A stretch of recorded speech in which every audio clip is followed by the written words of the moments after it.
We just finished This Inevitable Ruin, and boy, do we have some thoughts. Oz. Yes.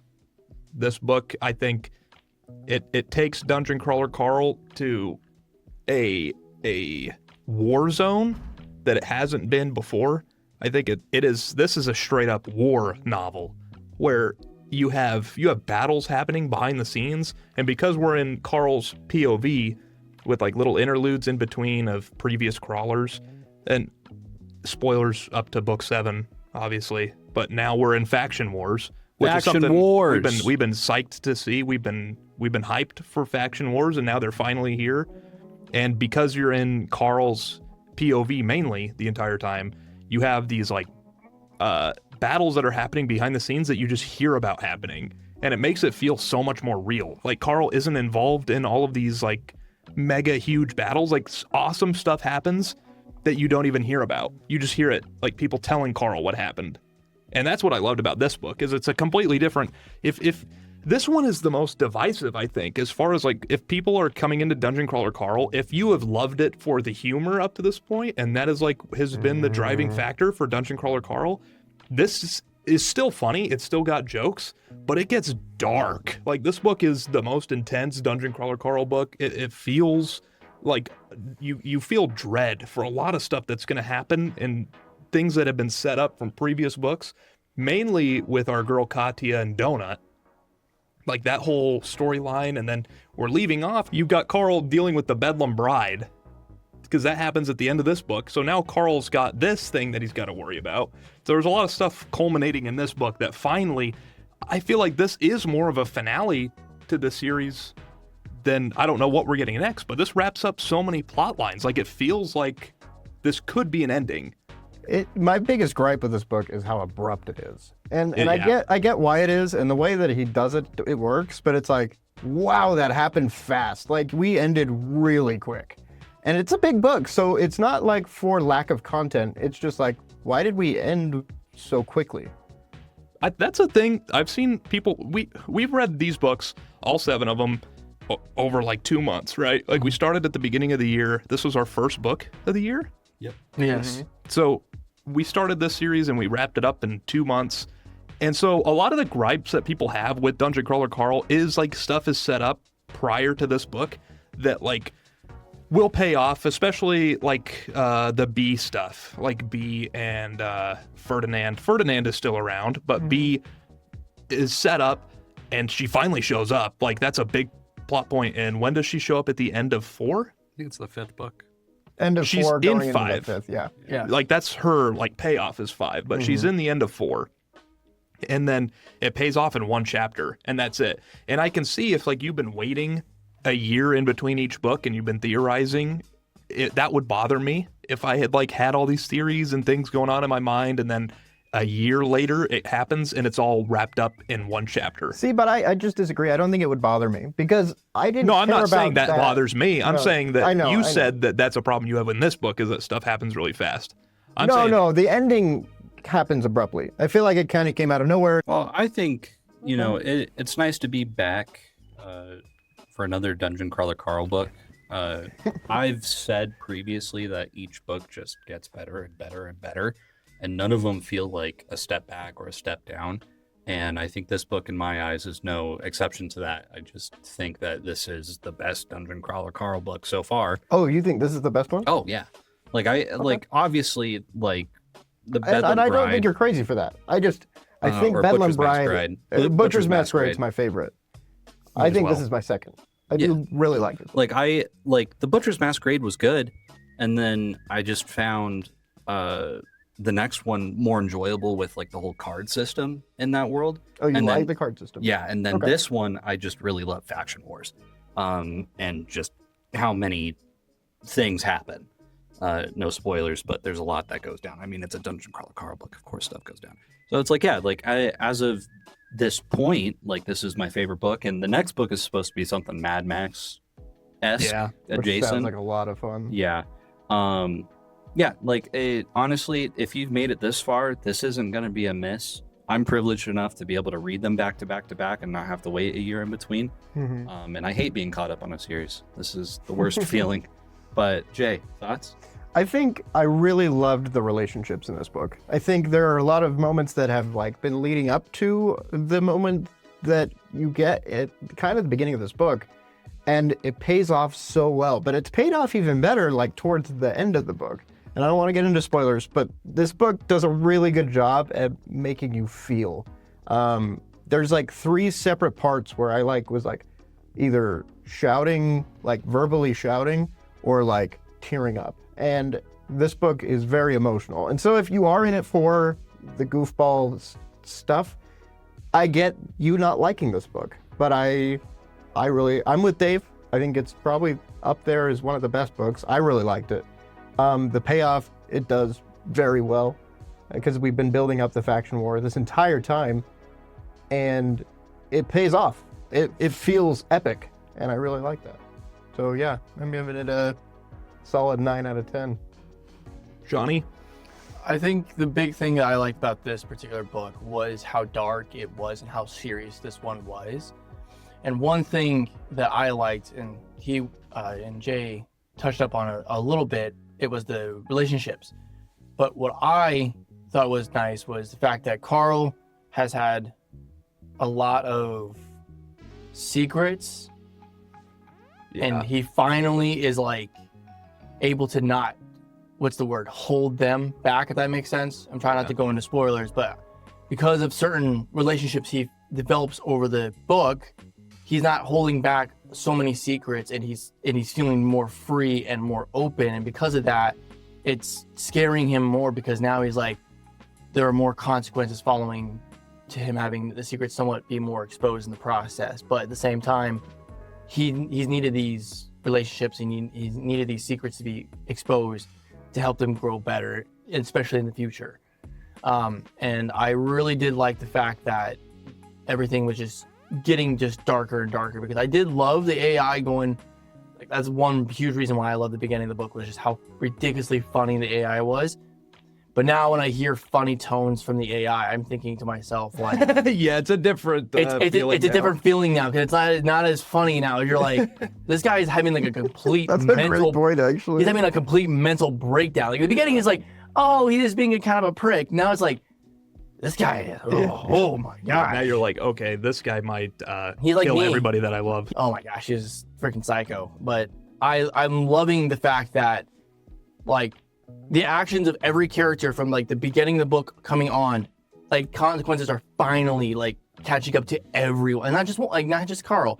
It's everyone. And the darker tone doesn't feel like a total departure from where the series has been so far. I mean, like, you start with everybody on Earth dying. Yeah, And but then it's wait, like, and it's then funny, babies, and then but like baby I bodies. would argue like Frank and Maggie is the first like serious point in I book agree. 1. Like, yeah, you have like, it starts off with how much of the Earth's population being killed off, but it doesn't get dark until Frank and Maggie show up. I agree. And then, so it's like, you've had dark stuff, and Yep, you've known dark Faction tones. Wars is going to be serious. Right. But there's a moment in this book, and maybe now do we want to get into spoilers? Yeah. Let's just talk about our overall thoughts on the series as well, because it's over. We're all wrapped up. We're waiting for book 8 now. Which comes out in a few months, which is Yeah, nice. pretty psyched about that. Yeah.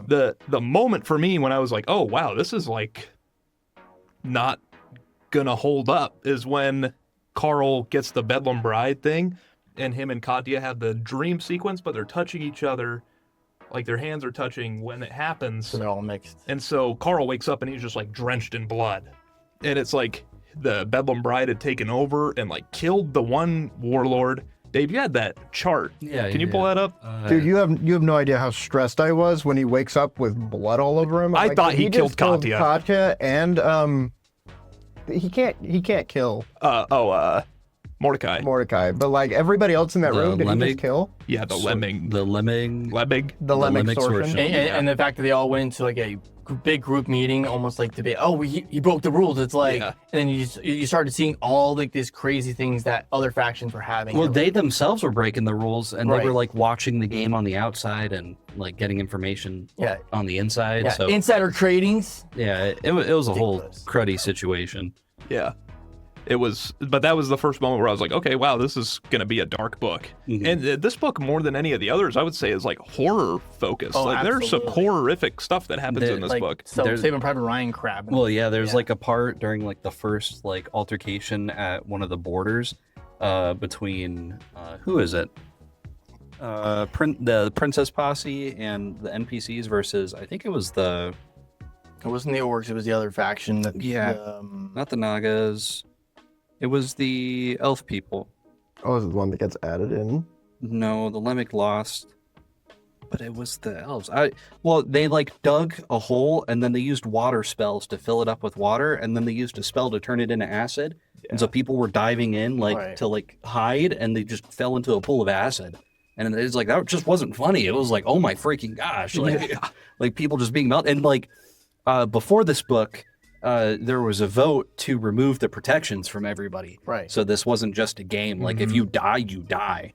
And that vote went through. And so, yeah, death is permanent to all of the Outworlders that came in to play this game. Which usually wasn't back in the day, but because its Yeah. AI decided to go crazy, helped make that rule go out. And I think, Dave, you pointed out, like, you have Avengers Endgame style team ups Oh, at yeah. the beginning of this. With, That, like, it gives me chills thinking about it because it is so awesome. Because, like Sean was saying, he's been holding on to this anarchist cookbook and he's been reading about all these guys and they've been helping him.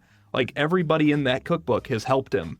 And then when he finally, like, meets one of them and he's like, holy crap, you guys are here. And he just, like, he can't say anything to his guys Right. because they don't know. And he can't explain it to him because then everybody else is going to know that Carl has insider information. But what's so cool is that they know. Right. Yeah, That they- he's one of Yeah, them. they leave him alone. Yeah. Everybody else is like, okay, Carl is like having a moment right now. He doesn't ever break. And now he's breaking.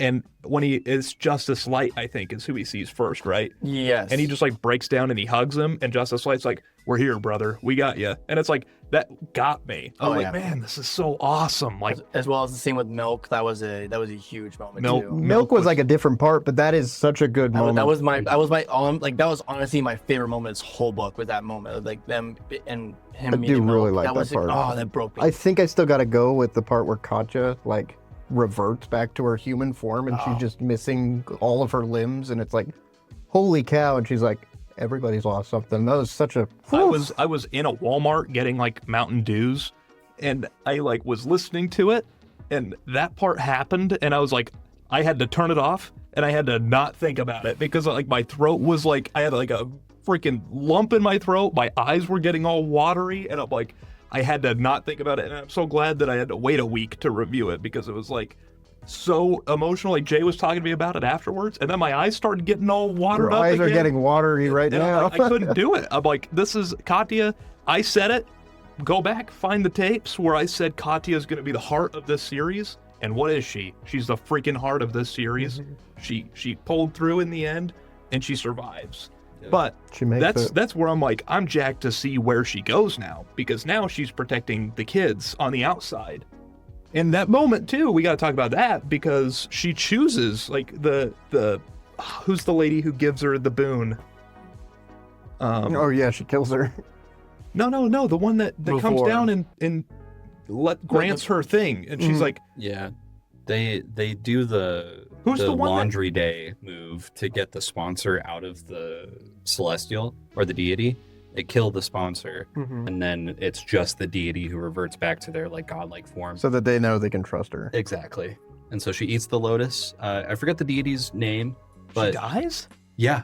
So Well, The deity lives. The sponsor dies. Oh, okay, Yeah. okay, yeah. So that laundry day move removes the Okay, yeah, armor, which yeah. the deity kind of is for sponsors. And then she ate the lotus and chose to be pregnant. Yeah, Which- but she looks at Carl first. She wanted. Oh, Carl. she totally wanted Carl, and like I it's also not even called to him be the Rosie confused love with interest. Batista, Remember but that? like Primal. But is it? He's a Primal. Is I don't it know if love, it's like, I or don't know is if it it's that. like that is like her best friend? Yeah, and- it's like I want him to be the dad of my Yeah. child.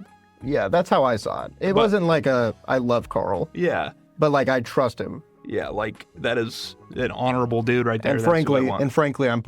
I'm putting it out there right now. I would have Carl's baby. yeah. And you know what? At this point, I'd have Louis's baby. Yeah, Louis agreed. has Louis. Louis has the biggest like going from like Biggest whoop. pathetic idiot loser Yeah. in book. When does he show up? Book 4? Book 4. Book 4 he shows up. Yeah, To that is this book book, 4. like Louis is a hero at the end of this book. Louis is awesome. Louis is awesome. And so to have Well, he's just like a good dude too. It's like Carl. It's like he just has a lot of heart, and you want him to do well. And like when there's that moment where you're like, "Are we gonna lose Louis too?" That was Yeah. heart wrenching too. I was Yeah. like, "I don't want to lose Louis too," but he makes it. Thankfully, at this point though, we got to lose a character. he doesn't. We've had everybody survive that we care about. Yeah. Don't say that. We don't need to lose anybody. Like we're gonna lose somebody. Yeah. Let's be I'll honest. tell you who's off the table: Carl, Donut, Katya. Those 3 are the only ones that are. Well, Mongo- I thought Mongo was Mongo gonna better not I die. thought die. Mongo was. Yeah. I did think Mongo was gonna eat it, and then Yeah. I was like, man, we're gonna get Dark Donut. Yeah. that would have been. I think that would have That's been. exactly what's gonna happen. Fetch. Yeah. You called that. Yeah. Donut. Scolopendra gonna kill like a lot though. Yeah. So at the end of the book, Scolopendra is freed. There is no Oh, floor 18. I'm gonna take Louis off the table. Louis is untouchable at this point. Yeah. To be Too honest, much has though, happened to him. I do think he's gonna die though. I Because, don't. because now that Katya's, Matt Dinneman hasn't been like a hopeless sack. I think he needs. To Okay, be. we need this kid to have Well, both his parents. I also is what think I need. think the reason why we're gonna get to a lot darker territory when it comes to character killing is because we are getting deeper into the dungeon to the point where I do think people are gonna die. a lot more people are gonna die. well, Like I think Ellie might be the first one to go. To be honest, Ellie, yeah, that's a good. Yeah. That's a good. well, so at the end of this book, the former crawlers, they leave because faction wars are over, and I forgot who did it, but Scolopendra is free. The 18th floor does not exist anymore because Scolopendra is free, and then the former crawlers are like, "Nah, we're going to war." I think we were talking about it in the first time we filmed this, but it's like we're gonna leave the dungeon. Totally gonna happen. Like I think we've Yeah. got like another couple floors before we actually exit the dungeon and things start happening on the surface, Yeah, and I that's where agree. Katya is gonna circle back. in. I still think he's gonna do a split, as in we're gonna have the AI is gonna force everybody to stay in the dungeon as long as possible, and then you're Yeah. gonna have a subsection or like either half a book or a whole subsection of the books where you have war on the surface and you have war in the dungeon, and the AI is trying to contain the dungeon and the war on the surface as much as possible until the very last moment. I have another huge theory, but that's another day. We know Audette is in the celestial ascendancy on the 12th floor. Yes. Yeah. So obviously we're gonna go down to the 12th floor because they've been talking too much about Audette becoming a deity, sponsored deity. So like we'll probably go down that far, and then that's where it's like, okay, go to the surface, and then shoot, man, what B is in the inner system? I could see them taking this war to the inner system and just fetch everybody. Yeah. That would be crazy. Yeah, because That would remember when we were first talking about this, and I was like, "This is gonna go beyond the crawl. Like this Yeah. is going to turn into like almost like a catching or a Mockingjay situation where Carl is leading this revolution against." Yeah. And it doesn't feel forced either. Like he's been planting these seeds this entire series of like Carl just constantly being an anarchist. He is a rebel to his core, and like it makes sense for the series to be going that direction. But I like the way that he's doing it. Yeah. Yeah. Overall, great book. series. Yeah. Good book, good series. I'm pretty bummed that it's over for now. I'm half tempted to like re-listen to every single book like almost a month before the new one comes out, so I can. It's still pretty fresh on the dome, and if I have like things that I need to go back to, I can just watch our videos because we get pretty into it. That's fair. I'm still gonna listen. So- The AI is amazing in the first few books. Is there anything else we got to add? No, I think we covered it all pretty much right there. We would love to know your guys' thoughts down below in Book 7, This Inevitable Ruin. What did you guys think about it? Did you love it? Did you hate it? What did you like? What did you dislike? Don't forget to comment below, like the video, subscribe. We've got more books coming your way. We'll see you in the next one. Peace.